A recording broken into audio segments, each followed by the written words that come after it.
सत्य घटनाओं पर आधारित प्रस्तुत कार्यक्रम के लिए नाट्य रूपांतरण और प्रासंगिक दृश्यों का सहारा लिया गया है। दर्शक ये ध्यान रखें।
नवंबर 1995 गुजरात छोड़कर दिल्ली आ चुके नरेंद्र मोदी भारतीय जनता पार्टी के राष्ट्रीय सचिव बनाए गए।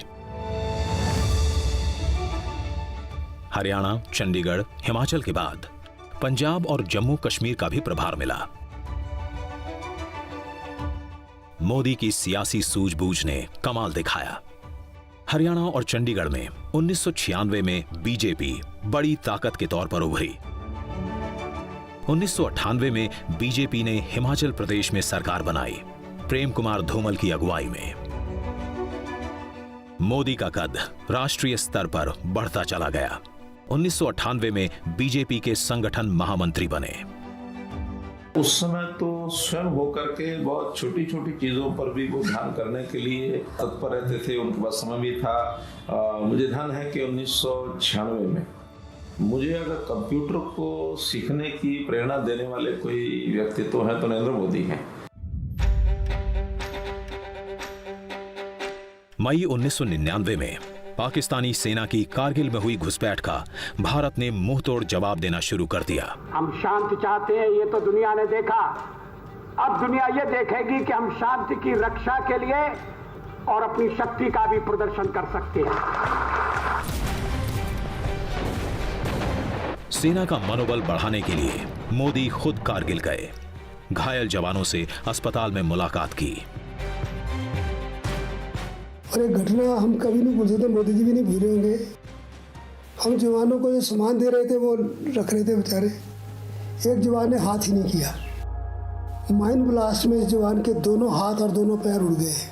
मोदी जी ने उसके सिर पे हाथ रखा और प्यार से पूछा, बड़ा दर्द होता होगा। जवान ने कहा, सर कल शाम से नहीं हो रहा, सर कल शाम टाइगर हिल वापस ले लिया, मेरा दर्द खत्म हो गया। सबकी आंखों में आंसू थे उसकी वीरता को देखकर।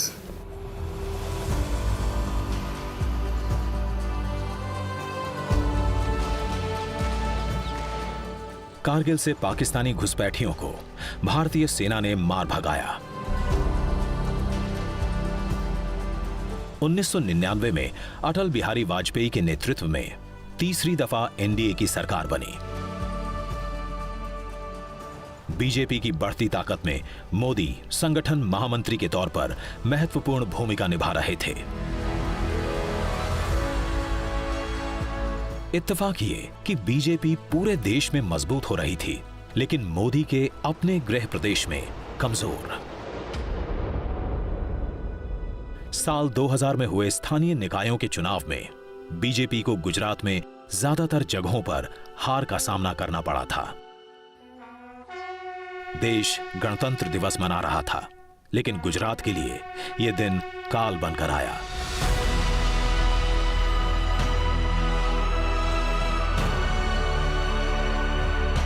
जबरदस्त भूकंप के कारण 10,000 से अधिक लोगों की जान गई।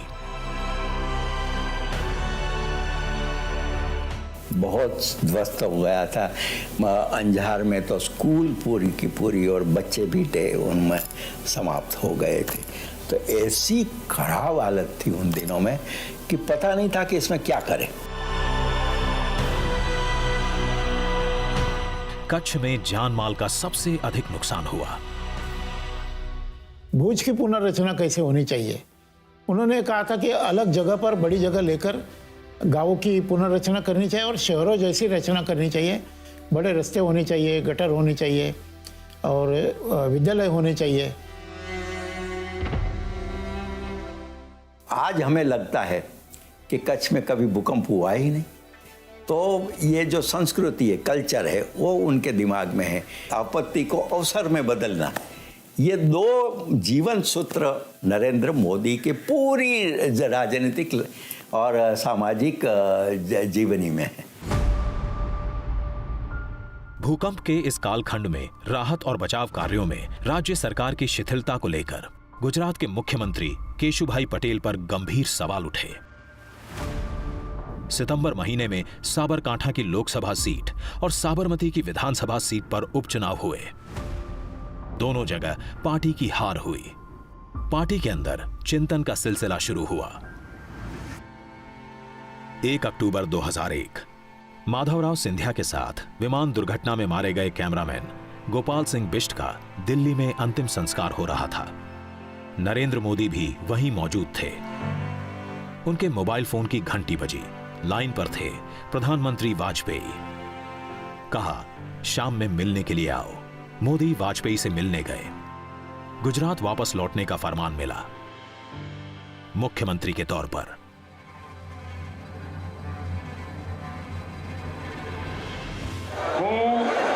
નરેન્દ્ર દામોદરદાસ મોદી ઈશ્વરના નામે સોગંદ લઉં છું કે કાયદાથી સ્થાપિત ભારતના સંવિધાન પ્રત્યે હું સાચી શ્રદ્ધા અને નિષ્ઠા ધરાવીશ। હું ભારતના સાર્વભૌમત્વનું અને અખંડતાનું સમર્થન કરીશ અને હું ગુજરાત રાજ્યના મુખ્યમંત્રી તરીકેના મારા કર્તવ્યો શ્રદ્ધાપૂર્વક અને અંતઃકરણપૂર્વક બજાવીશ।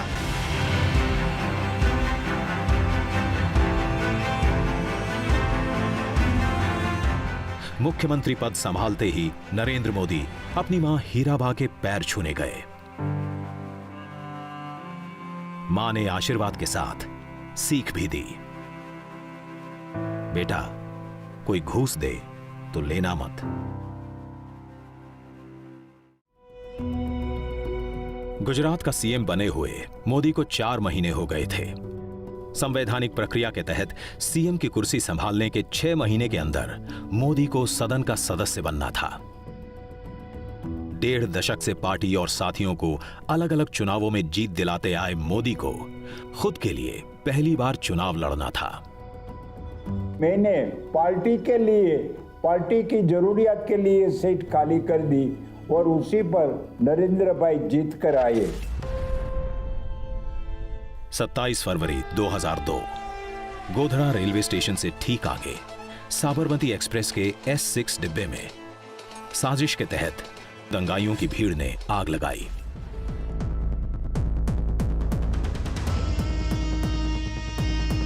निशाने पर थे वो कार सेवक जो अयोध्या से लौट रहे थे। आगजनी में 59 लोगों की मौत हुई। अगले ही दिन गुजरात के ज्यादातर हिस्सों में दंगे भड़क उठे। उन्होंने बाकी जो राज्य थे इंक्लूडिंग कांग्रेस के राज्य, उनसे मदद मांगी कि मुझे पुलिस चाहिए। वो पुलिस की मदद मिली नहीं उनको। आर्मी की मदद मांगी उन्हें, आर्मी आ गई दूसरे दिन। जो ये पूरा प्रचार था कि भाई उन्होंने दंगों को भड़काया, वो बिल्कुल दुष्प्रचार था। 28 फरवरी की देर रात वायुसेना के विमानों से सैनिक अहमदाबाद पहुंचे। दंगों को लेकर विपक्ष ने मोदी पर हमले शुरू कर दिए।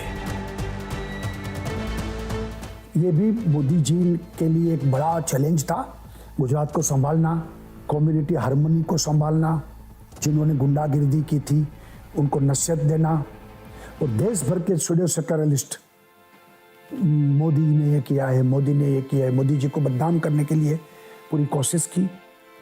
डिक्शनरी में जितने खराब शब्द है आज, वो सभी मोदी जी के लिए यूज हुआ उस वक्त। तभी भी मोदी जी ने कोई धैर्य नहीं छोड़ा।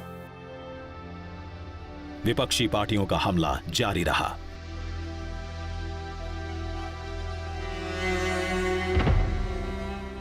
मोदी ने जनता की अदालत में जाने का फैसला किया। जुलाई 2002 में गुजरात विधानसभा को भंग करने की सिफारिश की। 10 साल बाद मोदी एक बार फिर से रथ पर सवार हुए। गुजरात के गौरव को स्थापित करने के लिए नाम दिया गौरव यात्रा का। ये भी राजनीति में मोदी जी ने प्रस्तापित किया है कि पूरा हिसाब देना, अपने जो हमको वोट दिया, हमने क्या किया है, उसका हिसाब देने के लिए वो जाते थे।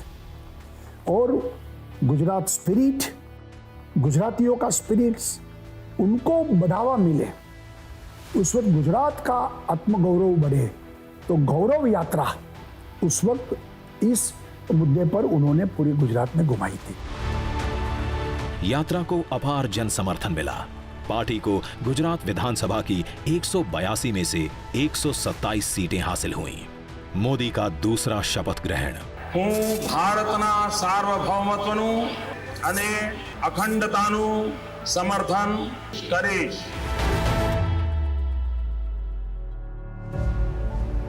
28 सितंबर 2003 अहमदाबाद का Tagore hall vibrant Gujarat global investor summit का साक्षी बना। Here was a concerted attempt. Gujarat में निवेश आकर्षित करने के लिए एक ठोस प्रयास किया गया था। आप निवेश के बिना विकास नहीं कर सकते, और वाइब्रेंट गुजरात ने कई वर्षों तक उस एक घटना के रूप में सेवा की जिसने सभी को इस तथ्य पर केंद्रित किया कि हमें गुजरात में निवेश प्राप्त करने की आवश्यकता है। देश विदेश के बड़े उद्योगपति शामिल हुए। बड़े पैमाने पर निवेश के प्रस्ताव आए। मोदी के शासन की जमकर तारीफ हुई।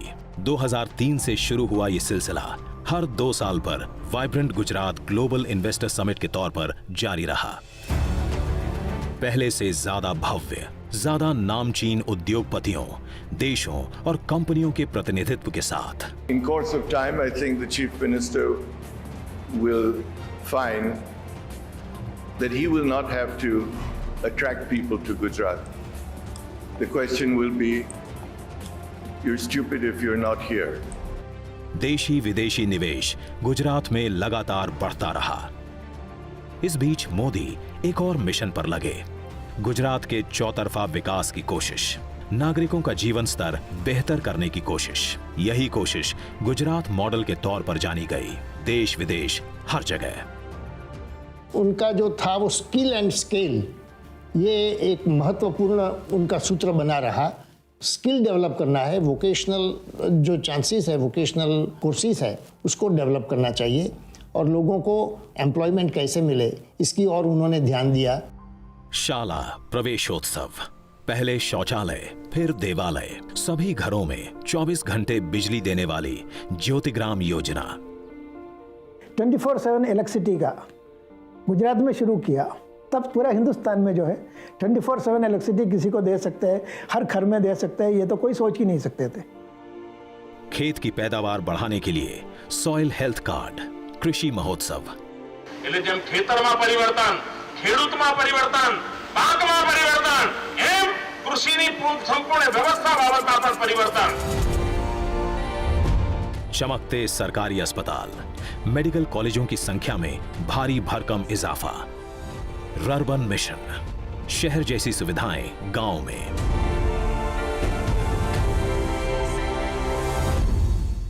तो नरेंद्र भाई ने कहा, देश को दिशा दिखानी है, गुजरात को ही दिखानी पड़ेगी। भले ही महंगा, लेकिन हमें सूर्य किरणों से बिजली उत्पन्न करनी पड़ेगी, और हमारी कच्छ की धरती इतनी विशाल है कि पूरे देश को हम यहाँ से बिजली देंगे। एशिया का सबसे बड़ा सोलर पार्क, दुनिया का सबसे लंबा कैनाल नेटवर्क, देश का पहला river front. When the project got done and finished, जब परियोजना पूरी हुई और समाप्त हो गई, तो अचानक 11,000 झुग्गी झोपड़ी में रहने वालों को अपने घर मिल गए। और नदी के दोनों किनारों पर 2 वर्ग किलोमीटर की जगह का सही इस्तेमाल किया गया। इसने दिखाया कि कैसे हमारी जटिल समस्याओं से निपटा जा सकता है, जिससे आम लोग इसे सार्थक और उपयोगी पाते हैं। विश्व की सबसे ऊंची प्रतिमा स्टैच्यू ऑफ यूनिटी, लाखों चेक डैम बनवाकर भूगर्भ जल स्तर को ऊंचा उठाना, सौराष्ट्र और कच्छ के सूखे इलाकों में नर्मदा का पानी पहुंचाना। ખેડૂત આટલી મહેનત કરતો હોય, આટલો પરિવર્તનશીલ હોય, પ્રગતિશીલ હોય, અને એના માટે જ્યારે નર્મદાનું પાણી આવે ને તો મારો આનંદ અનેરો વધી જાય છે, અનેક ઘણો વધી જાય। पुलिस बेड़े का आधुनिकीकरण, पंचायतों तक इंटरनेट का जाल, जन शिकायतों के निवारण के लिए स्वागत ऑनलाइन का हैंडल, इन सब से मिलकर बना मोदी का गुजरात मॉडल। विकास की एक नई दिशा आ तो हजू शुरुआत, मंजिल घड़ी लांबी। वोट बैंक की जगह विकास की राजनीति पर आगे बढ़ चुके थे नरेंद्र मोदी, लेकिन जल्दी ही उनकी राह में कुछ और बड़ी अड़चनें आने वाली थी।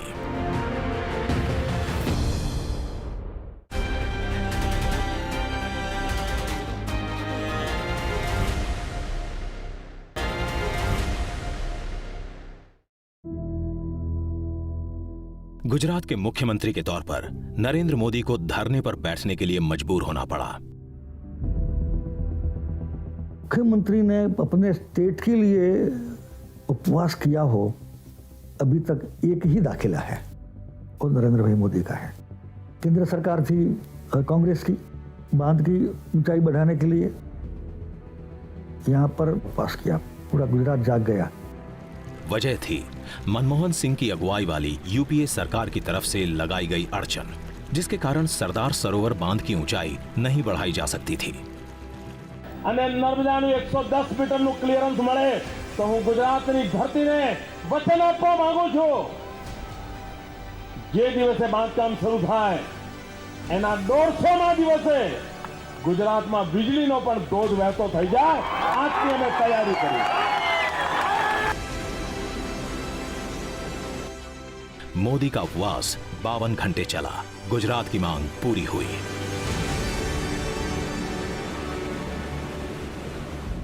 सबका साथ सबका विकास का नारा लेकर आगे बढ़ रहे थे नरेंद्र मोदी।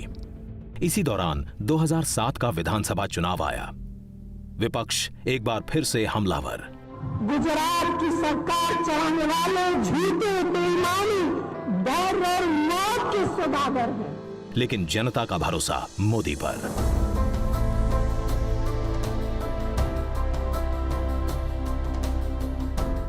– 2007 में हुए विधानसभा चुनावों में बीजेपी को बड़ी कामयाबी हासिल हुई।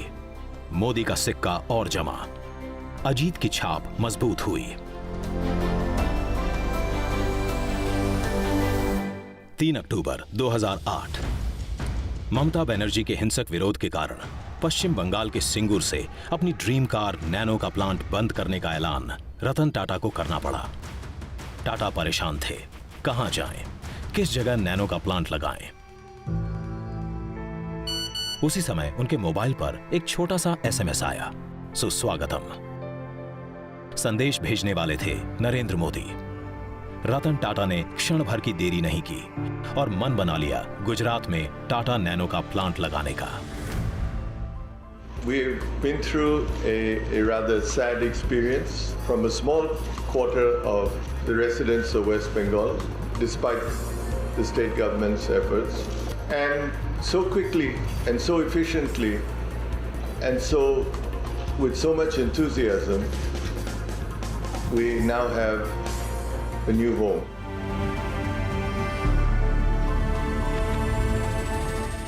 –17 सितंबर 2011 मोदी अपना 61वां जन्मदिन मना रहे थे, लेकिन अनूठे ढंग से।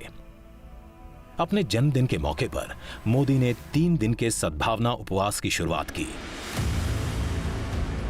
उद्देश्य था गुजरात में शांति और सद्भाव को मजबूत करना। अहमदाबाद के बाद मोदी गुजरात के हर जिले में गए।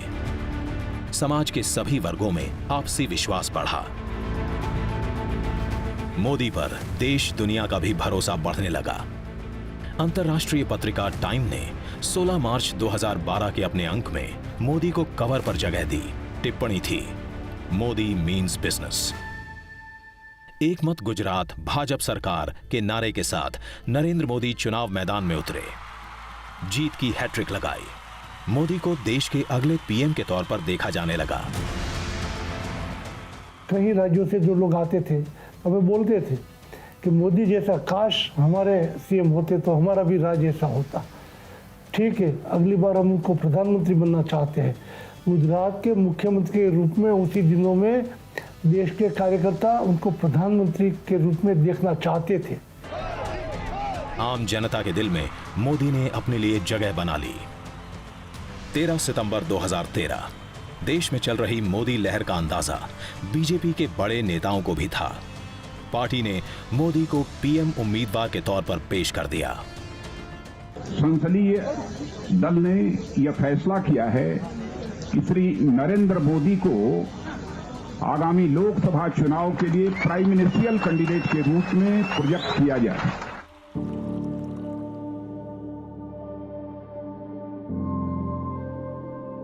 जो कभी चाय लेकर ट्रेन के पीछे भागता था, उसके पीछे अब जन सैलाब था।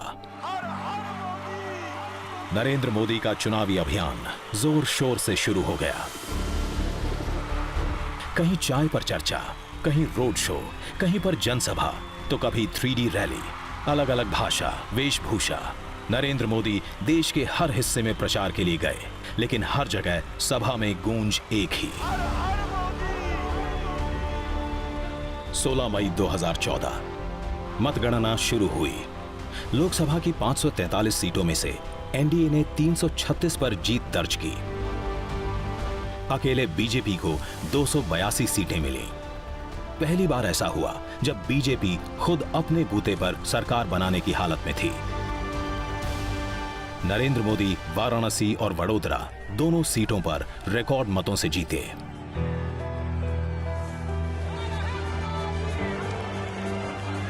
बीस मई 2014 संसद भवन पहुंचे मोदी अचानक इसके मुख्य द्वार पर लेट गए। प्रणाम किया संसद भवन को। आखिर प्रजातंत्र की खासियत ही थी। जो वडनगर के एक गरीब घर में जन्मा हुआ व्यक्ति पूरे देश की बागडोर संभालने जा रहा था। बीजेपी के संसदीय दल के नेता के तौर पर मोदी का चुनाव हुआ।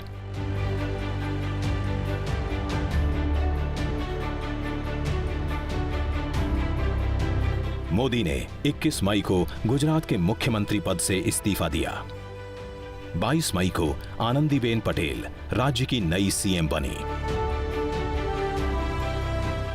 उसी शाम अहमदाबाद एयरपोर्ट से मोदी दिल्ली के लिए रवाना हो रहे थे। भावनाओं का ज्वार उठा, आंखें नम हुईं, जुबान से निकले दो शब्द, आवजो, आवजो गुजरात। में कल से शुरू होगी धान की खरीद।